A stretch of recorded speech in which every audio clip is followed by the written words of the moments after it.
Mateus capítulo 5, nós temos aqui o muito famoso Sermão da Montanha, ou outros chamam de Sermão das Bem-aventuranças.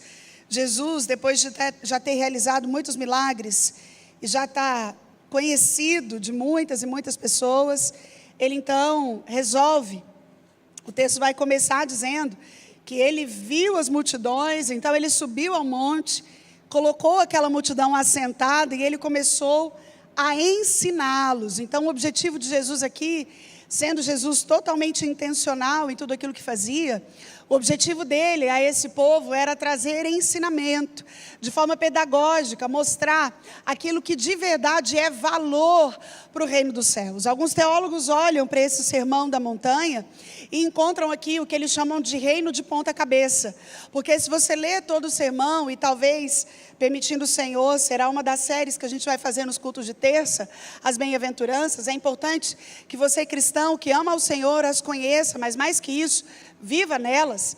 E ele é chamado por alguns teólogos de o mundo de ponta cabeça, porque aquilo que o mundo tem como valor é totalmente negado naquilo que Jesus vai trazer aqui como sendo felicidade verdadeira. Bem-aventurado significa feliz, muito feliz. Então a gente tem aqui o sermão das bem-aventuranças, que é o modo como Jesus queria que você e eu soubéssemos que a felicidade é encontrada, e você vai lê-lo todo. Hoje nós não vamos fazer isso, porque eu vou me deter em apenas um versículo, mas o sermão das bem-aventuranças é esse modelo no qual o cristão deve buscar a felicidade genuína, como ele é muito, muito feliz, e é o avesso do mundo, porque aqui vai dizer bem-aventurados que choram, bem-aventurados os humilhados, bem-aventurados, enfim, os que têm fome e sede. E aí você e eu, que estamos acostumados com o mundo que diz, não, bem-aventurado que sorri, bem-aventurado só faz o que quer, bem-aventurado o exaltado, bem-aventurado. Então, esse sermão tem essa característica de ser o avesso a tudo isso. Nós vamos nos deter no verso 9, e o verso 9 de Mateus, capítulo 5, diz assim, a palavra de Deus: bem-aventurados os pacificadores, porque serão chamados filhos de Deus. Em outra tradução, bem-aventurados os que promovem a paz, porque serão chamados filhos de Deus. Vamos orar? Senhor, nós queremos te bendizer nessa hora, exaltar o teu santo nome nessa manhã de domingo, Pai, e te agradecer pelo privilégio que o Senhor nos concede de subirmos à tua casa a fim de prestarmos um culto de louvor e adoração que só a ti são devidos. Obrigada, Senhor. Obrigada porque nós mesmo não merecendo, temos a oportunidade de prestar ao Senhor culto. Não permita nunca que nós nos acostumemos com isso, Senhor. Dê-nos a clareza do privilégio de te conhecer, de te servir, de te pertencer todos os dias. Pai, nessa hora em que nós abrimos mais uma vez a tua palavra santa, sabendo que dela emana poder para curar, restaurar, direcionar, consolar, instruir, curar, libertar. A minha oração, Senhor, é que a exposição dela faça isso, de acordo com a necessidade de cada pessoa que o Senhor mesmo trouxe aqui nessa manhã. Fala com a tua igreja, Senhor. Os nossos ouvidos estão abertos, a nossa mente está alerta, para que nós possamos receber a poderosa semente da tua palavra. Quanto a mim, Senhor, mais uma vez confesso a completa dependência que tenho de ti, para ministrar aquilo que vem do Senhor. Pai, que nada que é meu possa sair dos meus lábios, mas somente uma palavra direcionada pela ação do teu Espírito que em mim habita. Fala com a tua igreja, Senhor. É a nossa oração em nome de Jesus o Cristo. Amém. Eu já disse aqui outras vezes que existem mais de 40 ou 400 referências à paz na Bíblia. A Bíblia é um livro que começa com paz no jardim e termina com paz na eternidade. O pecado, a queda, lá narrada em Gênesis 3, interrompe a paz no jardim, mas na cruz, Jesus se torna a nossa paz, e por meio dele, que é o príncipe da paz, nós temos a paz restabelecida, e um dia ele virá para estabelecer de vez o seu reino de paz. Então a Bíblia é um livro que trata de paz, e o próprio Deus se autodenomina o Deus da paz. Mas é certo que você, assim como eu, deve não só ao observar o que acontece fora de você, mas às vezes ao olhar dentro de você, concluir que nós não vivemos num mundo em paz. Nós não somos seres de paz, muitas vezes nós não promovemos a paz. O homem é o ser que não está em paz, não existe paz nos relacionamentos, não existe paz nas instituições, não existe paz nos governos, não existe paz na política, não existe paz na religião. O homem não tem paz com ele mesmo, e isso causa, ou isso por causa da oposição de Satanás, mas também da desobediência do homem. A primeira coisa que eu quero que você perceba, para que a gente possa esmiuçar esse versículo, é que existe na minha e na sua vida, no meu e no seu coração, no meu e no seu intelecto, na minha e na sua família, uma necessidade de paz. O homem sem paz é um ser conflitante. Não é à toa que quando a gente vê aqueles artistas, aquelas pessoas famosas, que têm muito dinheiro, muita beleza, muita fama, muito tudo, quando são perguntados por ocasião do término de um ano, por exemplo, o que é que você espera para o ano novo? Geralmente eles falam duas coisas: saúde e paz. Saúde e paz. Porque eles sabem que o dinheiro todo que eles têm não compra paz. Eles sabem que a beleza toda dos seus corpos, trabalhados no fitness, no ovo, não compra paz. Eles sabem que as grandes mansões que eles possuem não é capaz de trazer descanso. Em outras palavras, paz.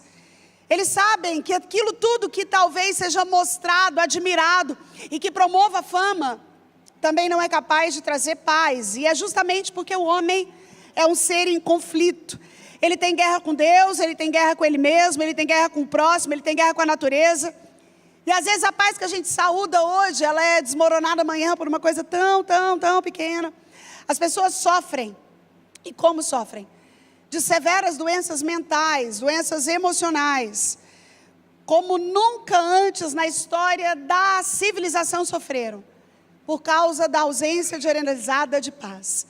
A impressão que a gente que trabalha com saúde mental tem, é que o mundo vive espécie de surto coletivo. As estatísticas nos corroboram com isso. Talvez você não saiba, mas segundo as últimas estatísticas da doença mental, 50% da população do planeta, nós estamos falando de quase 4 bilhões de pessoas, tem ou terá algum tipo de doença mental. Querido, é muita gente. É de cada 2 pessoas, uma. Olha para quem está do seu lado aí. Se não for ele, é você, viu? É de cada 2, um. Acometido de algum tipo de adoecimento mental, adoecimento emocional. E essas doenças têm como raiz a ausência de paz. Então, o homem é um ser em conflito, ele tem conflito com os outros, a gente não tem capacidade de conviver bem, existe dissolução na família, discórdia na escola, o homem não tem paz com ele. O século XX começou com um profundo otimismo humanista. Se você conhece um pouco de história, os homens acreditavam que depois de grandes guerras, o mundo começaria um tempo de muita paz. E esse otimismo trouxe às pessoas, talvez, uma possibilidade de uma vida mais pacífica. Mas veio depois da Primeira Guerra Mundial, 30 milhões de pessoas morreram. Logo a Segunda Guerra Mundial, 60 milhões de pessoas morreram. O comunismo, por sua vez, abocanhou 1/3 dos habitantes do planeta e levou outros milhões e milhões à morte. E hoje, a gente ainda continua vendo terríveis guerras. São as étnicas, são as tribais, são as religiosas, porque o mundo é um barril de pólvora. Tudo que Deus criou cumpre seu propósito, querido. Tudo que Deus criou cumpre seu propósito. Deus criou o sol para brilhar, ele brilha. Deus criou as árvores para encher a terra de fartura, elas o fazem. As sementes para nascerem, elas também fazem isso. Para florescerem, para frutificarem. Mas Deus criou o homem para a vida e ele prefere a morte. Deus criou o homem para a paz e ele busca a guerra. O que eu quero que você entenda é que há uma necessidade de paz, porque sem paz a sociedade desintegra. Sem paz a família não subsiste. Sem paz o casamento não perdura. Sem paz, pai e filho não têm relacionamentos harmônicos. Sem paz a igreja vira uma utopia. Se você é um ser em conflito, se você é um ser em guerra, a sua família está em guerra e uma família em guerra se arrebenta. Sem paz a igreja perde a comunhão e ela fica estagnada. Sem paz as denominações brigam entre elas em batalhas que nunca terminam. Sem paz a cidade vira uma arena de medo. Sem paz a nação mergulha em densas trevas. Enfim, É importante que você entenda que há uma necessidade de paz. Mesmo se a Bíblia não trouxesse a ideia de bem-aventurados os pacificadores, reconhecer que você precisa de paz seria quase uma consequência de pensar um pouquinho no formato como a existência se coloca para mim e para você. Mas, entendendo a necessidade de paz que nós temos, eu quero então definir com você o que é paz. E sempre que eu vou definir um conceito, eu gosto de definir primeiro aquilo que o conceito não é. Então eu quero começar vendo com você o que não é paz, para a gente chegar então no que paz é. O que não é paz? Justamente para que você compreenda, às vezes achando que aquilo é paz, mas aquilo na verdade não é paz. Primeira coisa que paz não é. Paz não é a paz de cemitério. O que é paz de cemitério? Cemitério é um lugar onde não tem conflito. Não existe briga em cemitério, não existe conflito nele. Mas paz é muito mais do que a ausência de algo. Paz não é só ausência de conflito, porque paz é onde se estabelece a justiça, é onde produz relacionamentos verdadeiros. A paz não é só a suspensão da guerra. A paz é a criação da justiça, que reúne inimigos em amor. Quando a Bíblia fala que Jesus é o príncipe da paz, ele não evitou conflitos. Jesus jamais deixou de denunciar o erro, denunciar o pecado. Ele foi morto porque eles o acusaram de querer estabelecer o reino de paz. Então a primeira coisa que paz não é esse o conceito de paz de cemitério. Mas a segunda coisa que paz não é trégua. Há uma diferença enorme entre trégua e paz, e você sabe disso. Agora, a gente acompanhando as guerras que estão acontecendo nesse momento, às vezes sai uma notícia ou outra, presidente tal declarou um tempo de trégua. E quando você lê isso, você sabe, é só até a próxima bomba. É só até o próximo recomeço. É só até a próxima vez que eles acharem que tem que brigar. Paz não é trégua. A trégua quer dizer que você somente deixou de atirar por um tempo. A paz vem quando a verdade é conhecida. Existe uma diferença enorme nisso. Algumas pessoas vivem um casamento de tréguas, mas nunca de paz. Quem sabe você está aqui nessa manhã e você tem relacionamentos que tem trégua. Ai, tem uma trégua, tem um tempo que eu não brigo com a minha filha. Assim, a gente está num tempo de trégua. Eu estou num tempo de trégua lá com a minha mãe que está causando algum problema. Trégua também não é paz. Outra coisa que paz não é fuga de confronto. A gente não vê na paz da Bíblia sendo estabelecida por alguém que fugiu daquilo que deveria resolver. Paz não é estabelecida quando você finge que não está acontecendo, porque essa paz não é a qualquer preço. Apaziguamento não é paz. A paz tem um alto preço, porque ela custou o sangue de Cristo. Então a paz verdadeira não é essa fuga de confronto. Bonhoeffer, um teólogo, ele criou um termo que se chama graça barata. Mas existe também uma espécie de paz barata. É quem procura a paz onde a paz não está. Onde a paz é obra de falsas coisas. É uma paz que até supera o problema, mas ela não é suficiente para enterrar o problema. A paz é estabelecida quando há uma ponte de reconciliação, não quando há uma fuga de confronto. Então paz não é também fugir de confronto. Outra coisa que paz não é a sacrifício de justiça. Escute, nós nunca procuramos paz à custa da justiça. Você não vai conseguir paz entre duas pessoas, a não ser que elas tenham percebido o pecado, a culpa, o erro da amargura, o erro do ódio, e tenha cada um resolvido isso diante de Deus e consequentemente corrigindo-os. O que eu quero que você entenda é que quando a gente olha para uma paz que sacrifica aquilo que é uma verdade, a paz também não subsiste ali. E a última coisa que paz não é, para a gente entrar naquilo que paz também não é sacrifício da verdade. Hoje, e se você tem vindo às terças-feiras e estudado comigo o fim, eu disse a você que o anticristo, na última terça-feira, uma das coisas que ele fará é estabelecer um falso reino de paz. Ele vai vir com uma sugestão de paz, e a paz que ele vai oferecer, ela inclui tudo aquilo que você vê de forma linda as minorias defendendo. Mas eu quero te dizer que a paz bíblica não tem a ver com uma paz que une a todos, mas enterra a verdade. Porque nesse sentido, Jesus não veio trazer paz, ele veio trazer espada. Lá em Mateus 10, 34 diz isso. Não há unidade fora da verdade. É por isso que o ecumenismo é uma falácia. Essa ideia de todos os caminhos levam a Deus. A religião não se discute. Não é essa a base bíblica para aquele estabelecimento de paz.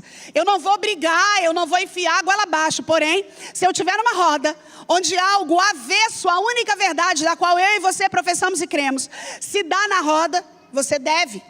Ah não, eu vou ficar quieta aqui porque eu não vou, Não sou chamado para promover paz. Essa não é a paz bíblica.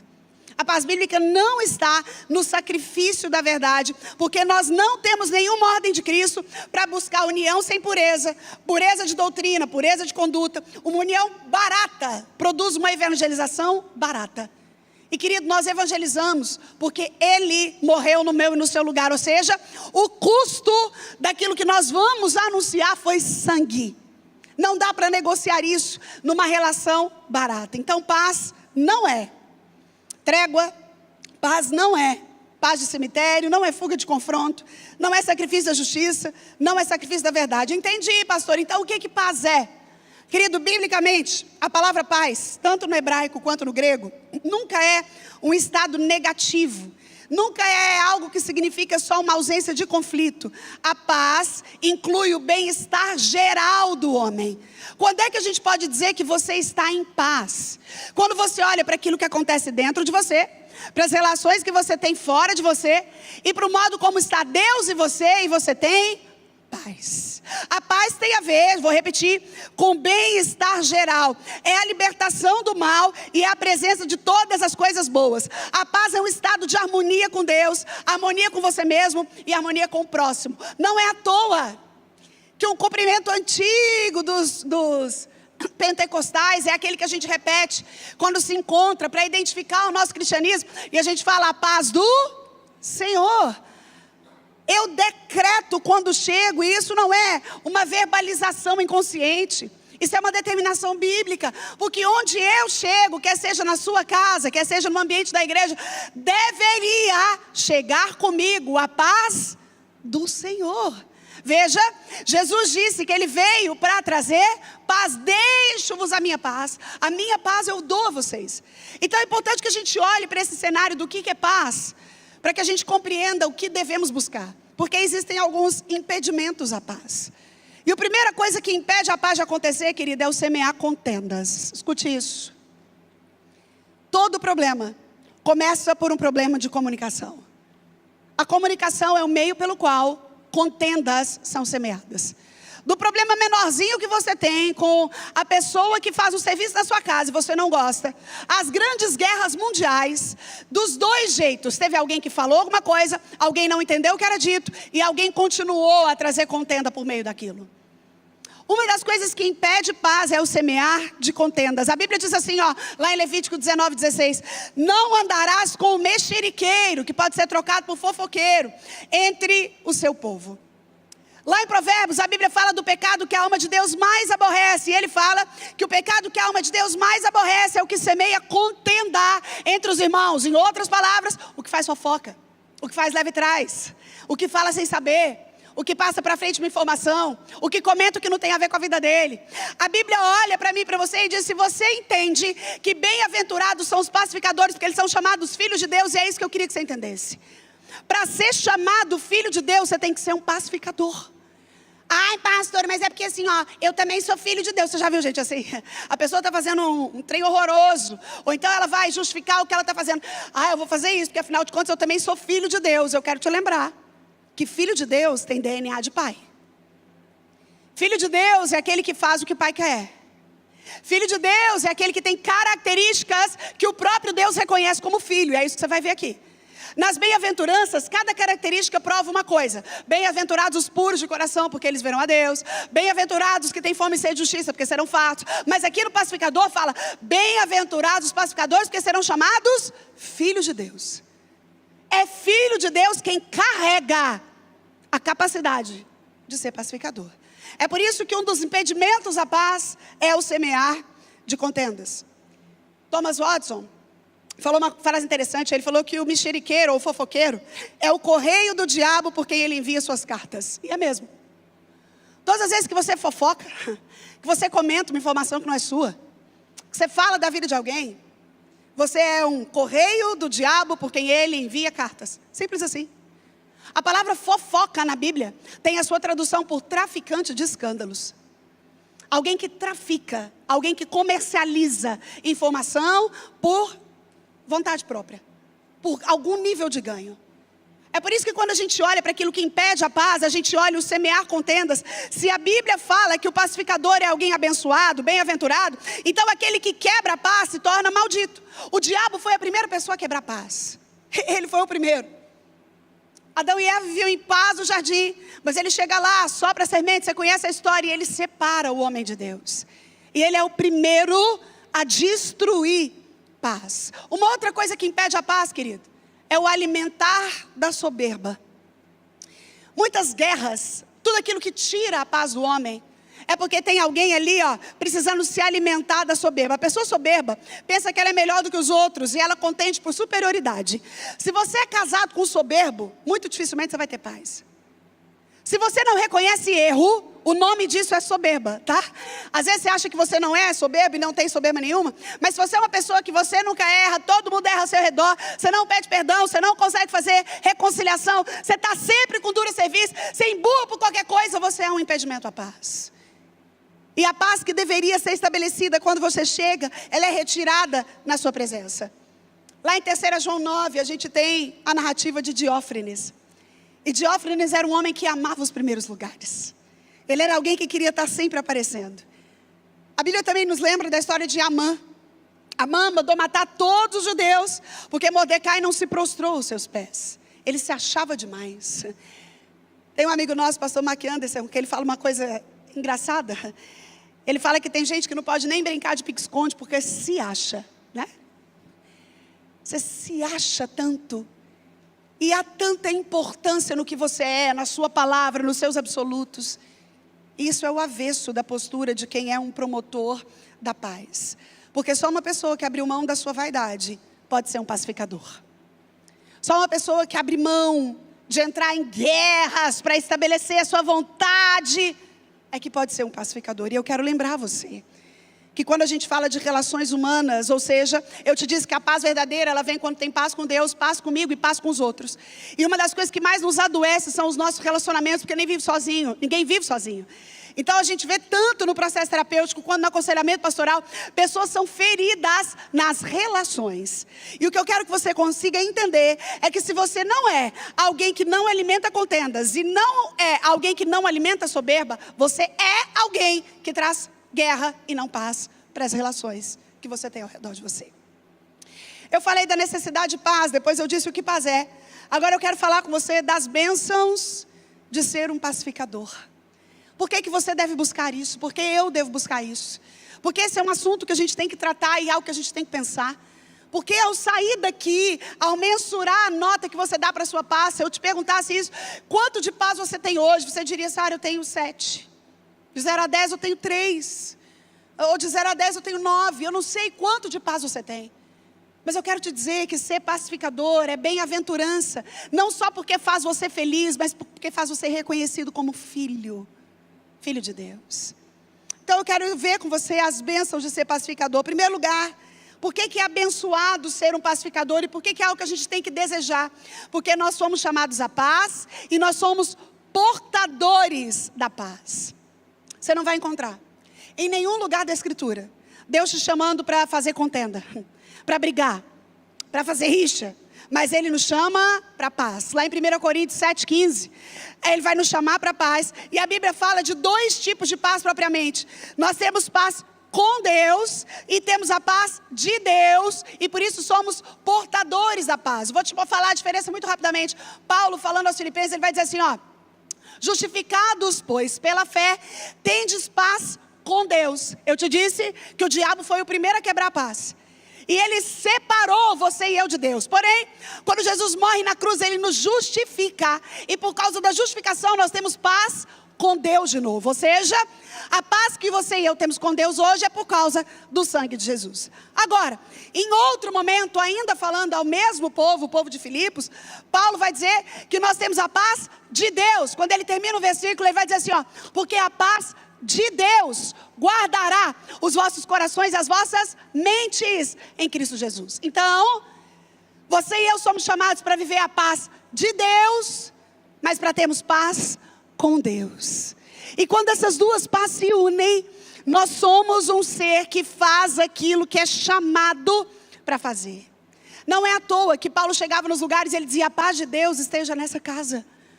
Que a paz de Deus habite nesse lugar. Querido, a sua casa é um lugar onde a paz de Deus habita. A paz que custou o sangue do Filho, ela vive no seu relacionamento, no seu casamento, nas suas relações com seus filhos, no seu ambiente de trabalho. A paz que custou o sangue do Filho, que Jesus disse: eu dou a você a minha paz. Eu deixo com vocês a minha paz. Eu estabeleço entre vocês a minha paz. Você usufrui dessa paz. Onde você chega, as coisas melhoram ou pioram quando o quesito é paz. Você conhece pessoas que, se estiver tendo uma contenda e ela chegar, a contenda piora. Ela não resolve nada, mas a contenda fica pior. Ela fala: é porque você não sabe tudo. Vou contar um negócio que eu sei também. Que agora também é isso. Quando nós entendemos a bênção de ser pacificador, ela tem uma relação com aquilo que Deus te chamou para ser. Ô querido, Deus te chamou para ser um pacificador. Você pode dizer amém? Deus conta com você e comigo, para sermos portadores de paz. Porque é honroso ser um pacificador. Provérbios 23 diz assim, ó: é honroso para o homem o desviar-se de contendas. O honroso aqui é em termos de conflitos intrapessoais e interpessoais. Salomão disse que, como abrir uma represa, é assim o começo de uma contenda. Querido, você já viu uma represa quando abre? Depois que a represa é aberta, a inundação depois disso é catastrófica, porque traz perigo, traz prejuízo, traz morte. Em contrapartida, Jesus diz que feliz é o pacificador, aquele que não gera conflitos, mas aquele que os resolve. Aquele que apacenta, aquele que traz a paz, aquele que busca a reconciliação. Outra coisa, o pacificador busca a si mesmo, busca ou tira ou poupa de si mesmo tormentos. Os tormentos que as pessoas que não pacificam têm, não são realidade na vida de quem é pacificador. A Bíblia diz assim, ó, lá em Provérbios 11:17, o homem bondoso faz bem a si mesmo, mas o cruel a si mesmo se fere. Ô querido, se nós lêssemos os provérbios com mais frequência. Falar nisso, vou te deixar a tarefinha de casa, tá? São 31 provérbios. Se você quiser e desejar, eu estou falando, isso é bem além da sua devocional. Você vai fazer sua devocional, que é seu tempo ali, mas você vai ler cada dia do mês um provérbio. Pastora, eu vou ler provérbios 12 vezes no ano. Durante todos os anos da sua vida ainda vai ter sido muito pouco. Perto da sabedoria ali revelada, que se você e eu conseguíssemos cumprir, a nossa vida seria muito diferente. Lá em Provérbios 20, Salomão vai dizer: o homem bondoso faz bem a si mesmo, mas o cruel a si mesmo se fere. Lá em Isaías 57:20, tem um versículo muito forte, que diz assim, ó: o ímpio é como o mar agitado, que lança de si lodo e lama, não há paz para ele. A Bíblia trata com muita seriedade a pessoa que tem dificuldade de estabelecer a paz. Querido, e às vezes a gente é agente contrário à paz nos detalhes. É numa coisinha que a gente quer a nossa vontade e a gente briga com a família. É uma coisa que estava muito legal e de repente alguém, como diz as meninas lá em casa, pesa o clima. Alguém fala uma coisa que pesa o clima. É um troço que muda o rumo da conversa, muda o rumo da prosa. Tira a paz do ambiente, tira o sorriso do rosto, coloca uma tensão no ar. Quem é você nas relações, querido? O meu convite para você nessa manhã é de uma introspecção, é de um olhar para dentro. Sabe por quê? Porque o pacificador estampa na sua vida o próprio caráter de Deus. O autor de Hebreus, no capítulo 13, no verso 20, ele chama o nosso Deus de Deus da paz. E esse Deus da paz nos comissiona a sermos embaixadores no nome dEle, rogando aos homens que se reconciliem com Deus. Em contrapartida, o Jesus, o Deus Filho, é chamado de príncipe da paz. Então Deus é o Deus da paz, Jesus é o príncipe da paz. E Ele entra no mundo com uma música de paz, virou hino cantado. Aquilo que lá em Lucas 4 foi revelado: paz na terra entre os homens. É aquilo que o nascimento dele veio trazer. Paz na terra entre os homens de boa vontade. Isso não é só uma música da Simone, não, querido, que você canta todo Natal.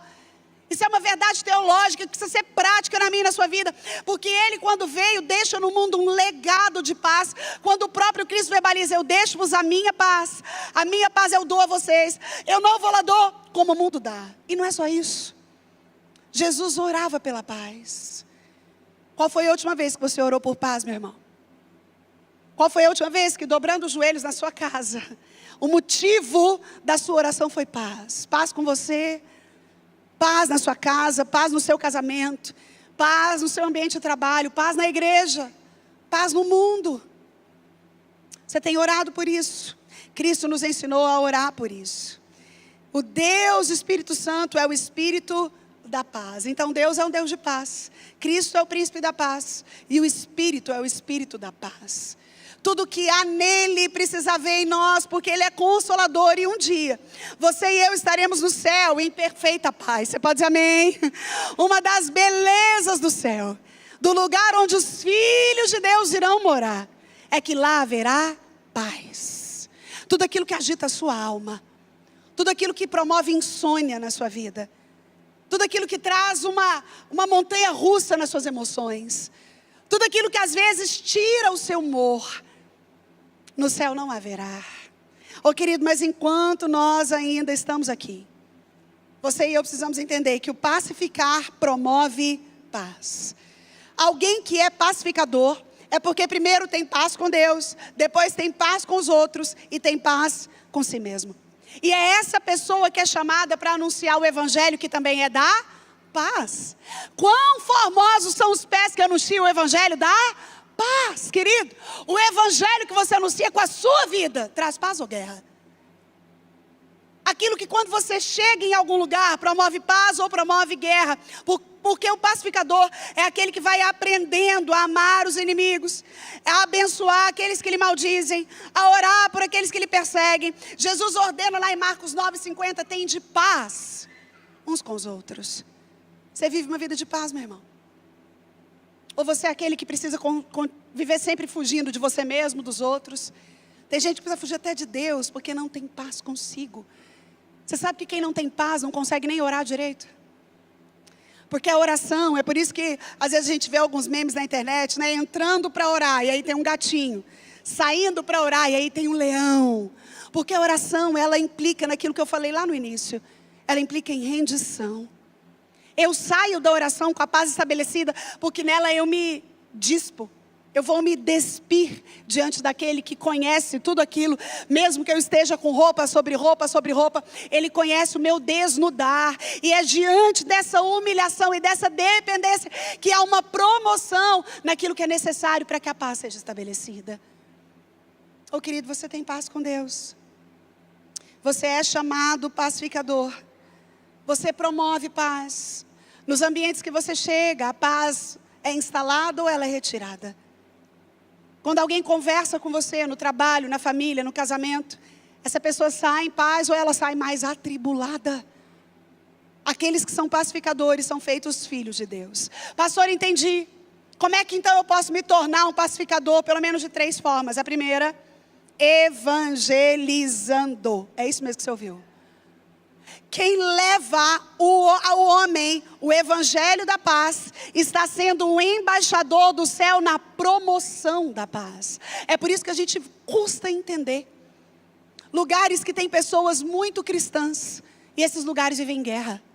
Isso é um antagonismo àquilo que deveria ser. Porque quanto mais de Deus tem nas pessoas, mais paz deveria ser estabelecida. Porque quando o homem se reconcilia com Deus, ele abandona o ódio, ele abandona a vingança, ele abandona a amargura, ele abandona as dores, e ele se torna um ser de paz. Então a gente promove a paz evangelizando, e a gente estabelece paz onde não há, à medida que pessoas se convertem ao evangelho da paz. Oh querido, evangelize. Fale de quem Cristo é na sua vida, no lugar onde Deus tem te colocado. Faça isso na internet. Pastor, eu não tenho rede social não, eu tenho vergonha. Não tem problema. Vai com vergonha mesmo, viu? Liga a sua câmera e vai com vergonha e fala, Jesus ama você. Ao mandar um WhatsApp, uma figurinha, ao conversar com alguém do outro lado do mundo, deixa essa pessoa saber do Deus que habita na sua vida, da diferença que Ele faz, daquilo que Ele promove. Nos seus diálogos, vigie para ser alguém que promove paz, onde havia contenda. O evangelho, a palavra de Deus naqueles que acreditam nos evangelhos, Ele estabelece paz. Mas a gente também se torna pacificador, perdoando as ofensas. Acredite nisso.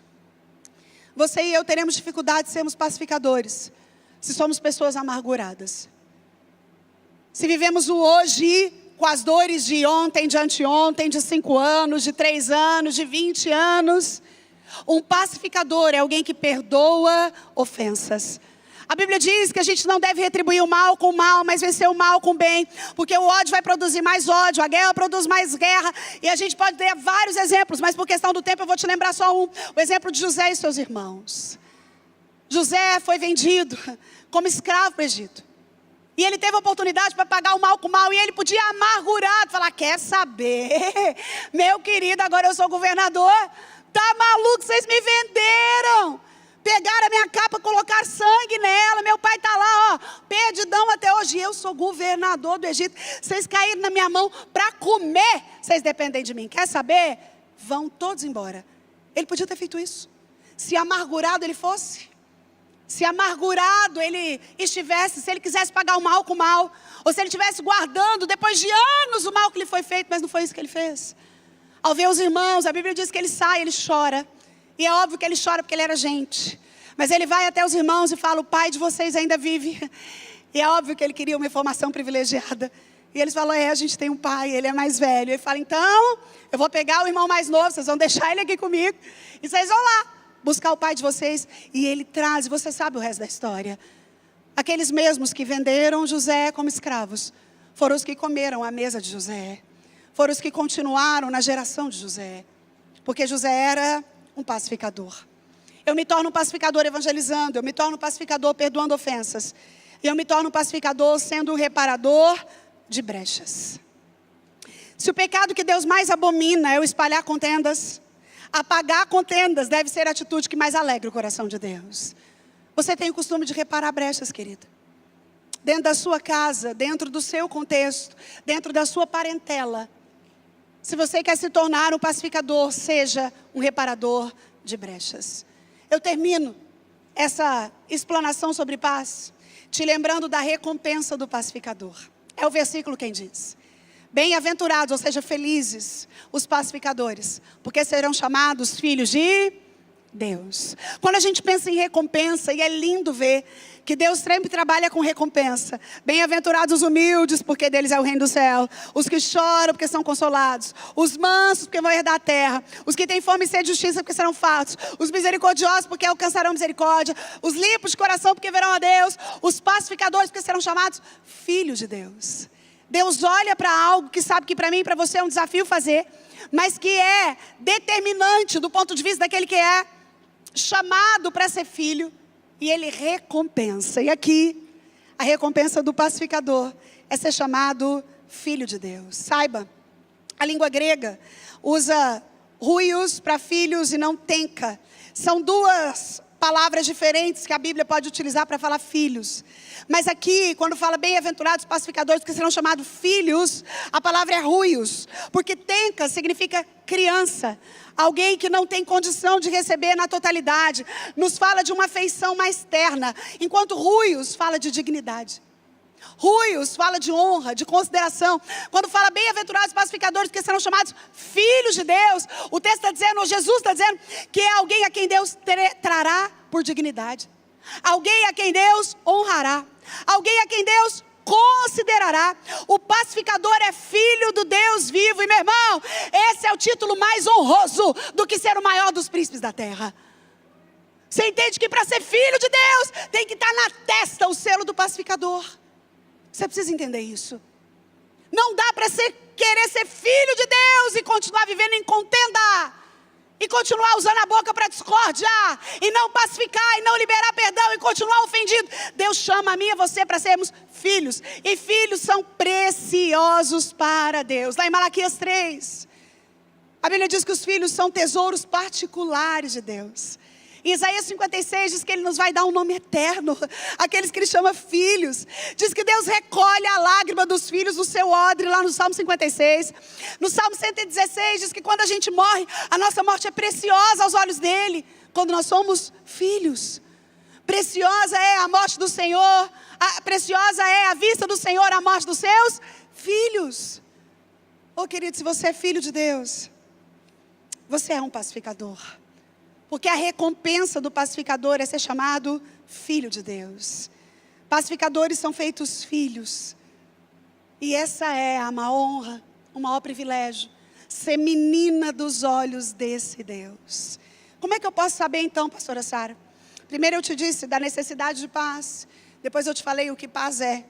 Depois eu te disse ainda a bênção de ser um pacificador. Agora eu estou te dizendo a recompensa dele. Eu termino te dizendo, como é que eu posso saber se eu sou um pacificador? Em primeiro lugar, você descobre que você é um pacificador quando você tem um coração sensível. Quando você, ao magoar sua mulher, vai lá e pede perdão. Quando você, a entender que ofendeu seu pai, vai lá e pede perdão. O coração sensível revela o coração pacificador. Pedro chorou ao negar Jesus. E Clemente de Alexandria dizia que todas as vezes que um galo cantava, Pedro chorava de novo. Todas as vezes que algo lembrava ele do que ele tinha feito com Cristo, ele chorava de novo, e de novo, e de novo. Sabe qual é o problema? É que a gente tem dificuldade naquilo que de verdade revela que nós somos filhos de Deus. A nossa sociedade chama isso de, ai, mas sabe o que é? Eu não vou me humilhar. Ah, mas eu não posso, assim, ó, falar tudo que ele quer, e aí? Ai, mas e o meu orgulho, onde fica? Um filho de Deus, que é um pacificador, não liga para isso. Ele tem coração sensível. Ele sabe quando ele foi a pessoa que conduziu a coisa ruim. E ele conserta. Um filho chora ao ofender o pai. Um marido chora ao ofender a sua esposa. Uma esposa chora ao ferir o marido com palavras. Uma amiga chora ao gerar amargura no outro. Ô querido, você é pacificador. A gente também prova que é pacificador e que é filho de Deus quando a gente age de forma semelhante a Deus. Você já viu uma coisa mais forte que DNA? DNA é uma coisa que, mesmo quando o filho não conviveu muito com o pai, ele tem os cacuetes do pai, não é assim? Você olha e fala, como assim? Como é que pode repetir isso? Às vezes a gente repete porque a gente recebeu, mas até aquilo que a gente não recebeu. Às vezes eu me vejo em algum vídeo e eu me vejo fazendo exatamente o rosto que a minha mãe faz. Ou eu me vejo numa situação e eu vejo meu pai falando, parece que é ele ali. O DNA é forte. E é isso que a Bíblia quer que você saiba, querido. Você prova que é filho de Deus quando age conforme ele age. Porque é muito fácil querer ser filho de Deus para usufruir do que ele dá. Mas filho tem DNA do pai. Os judeus disseram para Jesus que eles eram filhos de Abraão, mas as atitudes dele indicavam que eles eram filhos do diabo. Isso está lá em João capítulo 8, verso 40. Eles se achavam filhos de Deus, mas o jeito que eles agiam era como quem era filho do diabo, porque a gente não pode chamar Deus de pai, mas imitar o diabo. Você entende como não dá? Se eu chamo Deus de pai e tenho orgulho, eu imito o diabo. Se eu chamo Deus de pai e sou soberbo, eu imito o diabo. Se eu chamo Deus de pai e causo divisão, eu imito o diabo. Se eu chamo Deus de pai e não sou agente de paz, eu imito o diabo.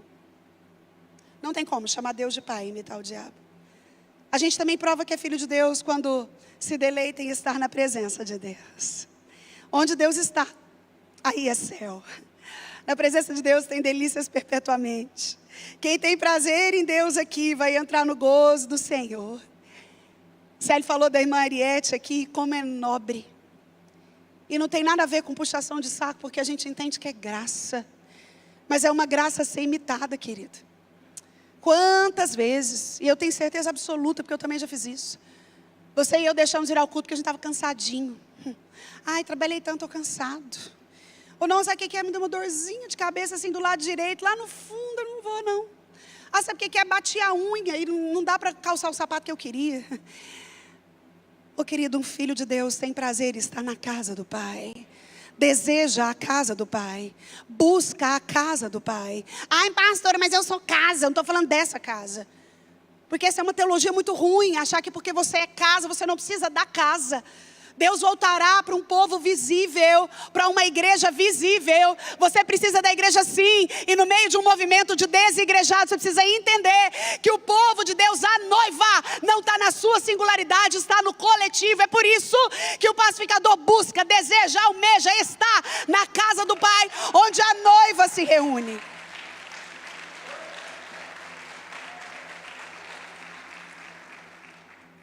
É por isso que a gente admira tanto. Quando alguém que tem algumas limitações de uma doença, ainda assim deseja estar na casa do Pai. Deus te sustente, Ariete. Você é alvo diário das nossas orações, viu, Suel? Viu, Vini? Viu, Ana? Vocês são alvos diários da nossa oração. E existe um legado em vidas como a da Ariete. Porque o favor de Deus é revelado, ele é escancarado. É uma graça visível quando a gente vê isso acontecer. E quando a gente olha para a Escritura, a gente tem prova. Eu falei dela de novo, porque aqui está dizendo que a gente prova que é filho de Deus, quando a gente se deleita em estar na casa de Deus. Em último lugar, a gente prova que é filho de Deus, quando a gente for assim reconhecido pelos homens. A Bíblia diz que nós não só somos filhos de Deus, mas eles serão chamados filhos de Deus. Querido, quando alguém conhece você, e você conta que é crente, a pessoa toma um susto, porque tem gente que é assim, né? Você crê? Nunca pensei. Nunca nem imaginei. Querida, a pessoa não está te elogiando não, viu?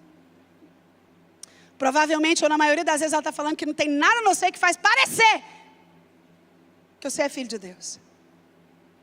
E aqueles que são pacificadores, quer seja pelo discurso, quer seja pelo meio, quer seja pelo que sai da boca, quer seja pelo posicionamento íntegro, quer seja pela não negociação de valores, quer seja pela honra que se torna pública, essas pessoas serão chamados de filhos de Deus.